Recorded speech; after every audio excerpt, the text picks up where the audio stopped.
What if I told you that a 150-year-old story was being used as a weapon in a major geopolitical conflict right now? That's exactly what we're diving into today. How a piece of history from the samurai era is creating a very real, very modern flashpoint for Japan.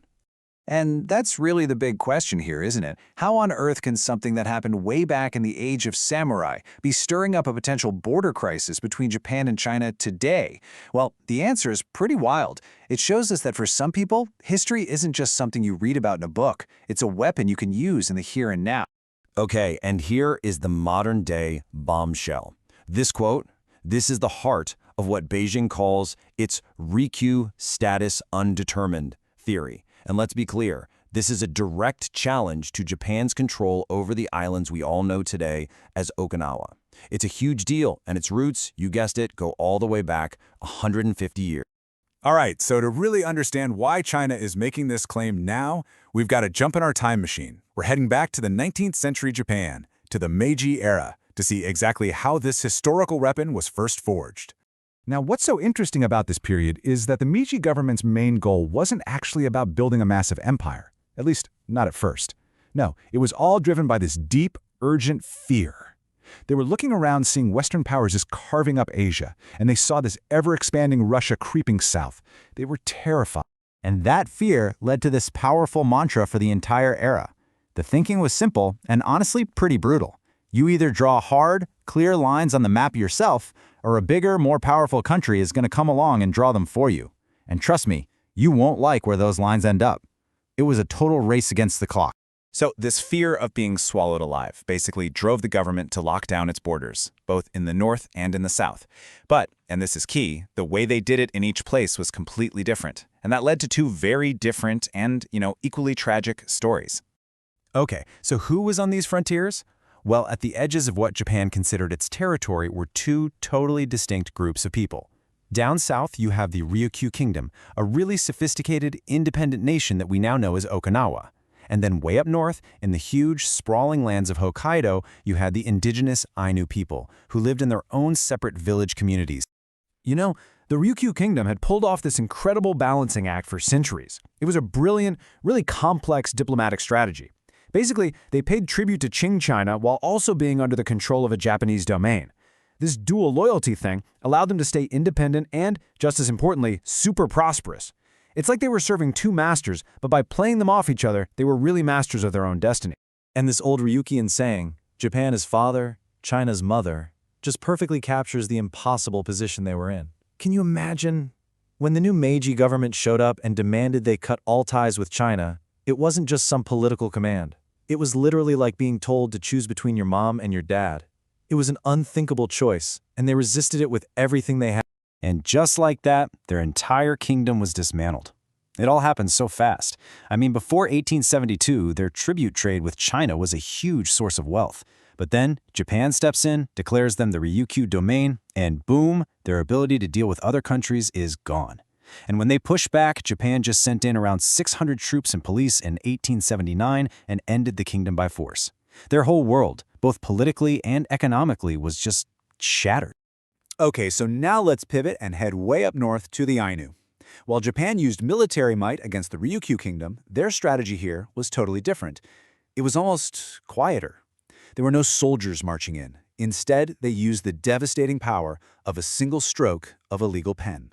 And this is the critical term you need to know, Mushu no Chi, which means ownerless land. By declaring all of the Ainu's ancestral lands ownerless, the government basically erased their entire existence on paper. It was a legal trick. They took everything without a single fight, all under the excuse that the land was empty and they needed to grab it before Russia did.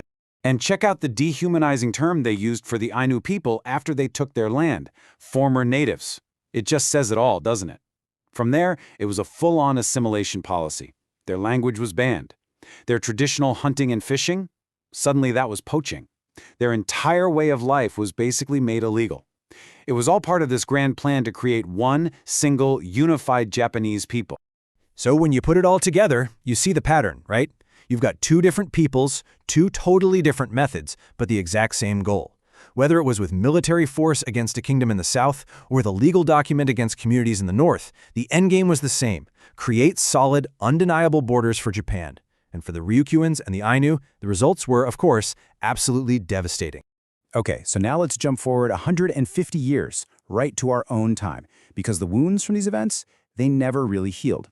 And that brings us to a really important piece of legislation that just happened recently. The year is 2019, and the Japanese government passes something called the Ainu New Law. And you guys, this was a massive deal. I mean, for the first time ever, the law officially recognized the Ainu as an indigenous people of Japan. A huge, historic moment. But, and there's always a but, isn't there? Here's the central problem with the law. Sure, it gives them official status, it gives them money for cultural projects, it even bans discrimination. That's all great. But it very carefully avoids giving them the things that many activists say matter most: rights to their land, the right to self-determination, control over their resources like fishing. So you end up with this weird situation. It's a celebration of their culture, but without any of the real political power to go with it. And that gap, the space between recognizing a culture and actually giving it political rights, that's what brings us right back to where we started. Because that gap is the exact vulnerability that's being exploited in the geopolitical drama we talked about at the beginning. So this is Beijing's move. They take Japan's messy, unresolved history with the Ainu and Okinawans, and they turn it into a diplomatic weapon. Whenever Tokyo criticizes China for its human rights record in places like Tibet or Xinjiang, Beijing just turns around and says, hey, what about your own indigenous people? It's a calculated play to undermine Japan's credibility, deflect criticism, and stir up trouble. So how does Japan counter this? Well, their main defense is to lean hard on their democratic values. Their argument is, look, our claim to Okinawa isn't really about what happened in the 19th century anymore. It's about decades and decades of free and fair elections where the people of Okinawa have chosen to be part of Japan. And they're quick to point out that's a pretty stark contrast to how territories under Chinese control are run. So this is the tightrope Japan is walking. It's their core challenge. How do you support and celebrate the unique cultures of the Ainu and Okinawans and build this model of diverse coexistence they talk about without giving them the political power or land rights that might challenge that core, long-standing idea of Japan as one nation, one people? It's a really tricky problem. And all of this leaves us with one last big question to think about.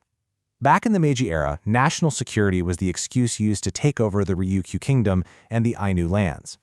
Today, with all of the tension over Taiwan, national security is again the reason for a massive military buildup, mostly in, you guessed it, Okinawa. So you have to ask yourself, has the basic playbook of sacrificing one region for the security of the entire nation really changed at all in 150 years? It's a tough question and one worth mulling over.